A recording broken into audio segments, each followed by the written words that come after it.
जी अस्सलाम वालेकुम स्टूडेंट्स, ये आपका जो ज्योमेट्रिक मीन से रिलेटेड कुछ एक्सरसाइज के क्वेश्चन है, उनके मैं हिंट आपको यहाँ पर दे रही हूँ। क्वेश्चन 3.14 आपके पास अनग्रुप डाटा के लिए, उसके लिए आपका ये फार्मूला यूज होगा, geometric mean is equal to anti log summation log x over n. फिर आपके पास क्वेश्चन आ जाता है क्वेश्चन 3.15, जिसमें आपको क्लासेस दी, मार्क्स और फ्रीक्वेंसी उसके अगेंस्ट है। तो यहाँ पर हम ग्रुप डाटा का फार्मूला यूज करेंगे और यहाँ पर ये आपका वो फार्मूला है। तो उसके लिए सबसे पहले हमें एक्स रिक्वायर्ड होगा। एक्स के लिए हम क्लास मार्क्स से यहाँ पर मिड पॉइंट या फिर आप क्लास मार्क्स बना लेंगे इस मार्क्स से। सो वो कैसे बनेंगे, 10 + 19 डिवाइडेड बाई 2, तो यहाँ पर आपके पास एक्स आ जाएगा। इसी तरह से 20 + 29 डिवाइडेड बाई 2, ये सेकेंड क्लास मार्क्स आ जाएंगे। फिर आपने इस x कॉलम का लॉग ले लेना है, फिर इस लॉग x के कॉलम को आपने f से मल्टीप्लाई कर देना है। तो आपके पास ये कॉलम आ जाएगा, वो आपने इस फॉर्म में सब्स्टिट्यूशन करनी, तो आपके पास ये आ जाएगा।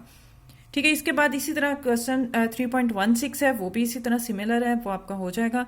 ग्रुप डाटा उसमें x और f दिए हुए, अब यहाँ पे क्लासेस नहीं, जहाँ क्लासेस दी होंगी वहां पर आपने मिड पॉइंट जरूर बनाने, x का कॉलम बना लेना है।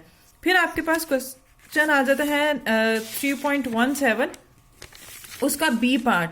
इस क्वेश्चन का जो बी पार्ट है वो आपके पास होगा, जो स्टेटमेंट उसकी दी हुई है, the mean and the geometric mean of 3 number A B C are 72 and 60 respectively. Find all the 3 numbers when the mean of 2 number A and B is 45.5. ये आपके पास एक एडिशनल इंफॉर्मेशन दे दी गई है। हमें कहा गया है कि 3 नंबर्स हैं A, B एंड C, वो नंबर्स हमें फाइंड आउट करने हैं, जबकि इन 3 नंबर्स का जो मीन है वो 72 है, ज्योमेट्रिक मीन 60 है।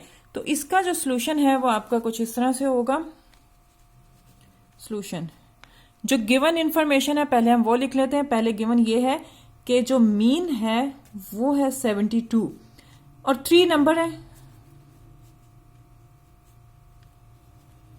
सपोज वी हैव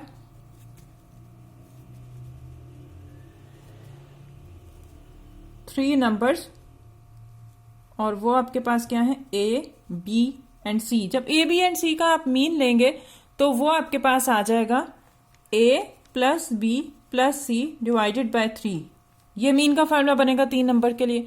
तो ये इक्वल आ गया 72 के। अब ये क्रॉस मल्टीप्लाई कर दें तो आपके पास A + B + C is equal to, ये आपके पास आ जाएगा, क्रॉस मल्टीप्लाई करने के बाद 216। ठीक है, ये आपके पास आ गया। यहां पर इसे अब मैं इस इक्वेशन को छोड़ देती हूं। इसके बाद हमारे पास उन्होंने ज्योमेट्रिक मीन दिया हुआ है, वो दिया है 60। अब 3 नंबर्स का ज्योमेट्रिक मीन क्या होता है, प्रोडक्ट ऑफ 3 नंबर्स और पावर 1/3 इज इक्वल टू 60। अब ये आपने 1/3 खत्म करने के लिए हमें 3 से मल्टीप्लाई, और यहाँ पे भी हमें क्यूब लेना पड़ेगा, यहाँ पे भी क्यूब ले लेंगे तो ये 3 खत्म हो जाएगा, 1/3 खत्म हो जाएगा। सो ये हमारे पास आ जाता है A, B, C 60 क्यूब, और जब आप A, B, C और 60 क्यूब लेंगे तो वो आपके पास आ जाएगा 216,000। ये एक इक्वेशन आ गई। अब एक एडिशनल इंफॉर्मेशन दी हुई है जो कि लास्ट में उन्होंने कहा हुआ है, when the mean of 2 number A and B is 45.5।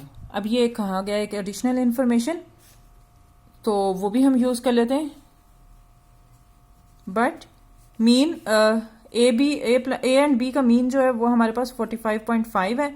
तो A और B का मीन का मतलब है A + B divided by 2 is equal to 45.5। अब इधर हम 2 को क्रॉस मल्टीप्लाई कर देंगे तो हमारे पास आ जाएगा A + B is equal to 91। अब ये जो A + B का आंसर आया, ये आपके पास इक्वेशन आई 91, यहां से ये A + B की वैल्यू हम यहां पुट कर देंगे तो हमारे पास आ जाएगा, मैं यहां लिख भी देती हूं, put the value of A + B in equation 1। इसे हम इक्वेशन 1 कह देते हैं।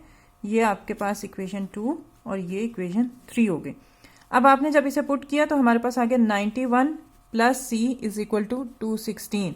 तो यहां पर अब C आ जाएगा आपके पास, 91 दूसरी साइड पे जाएगा, 216 - 91, तो यहां पर आपके पास 125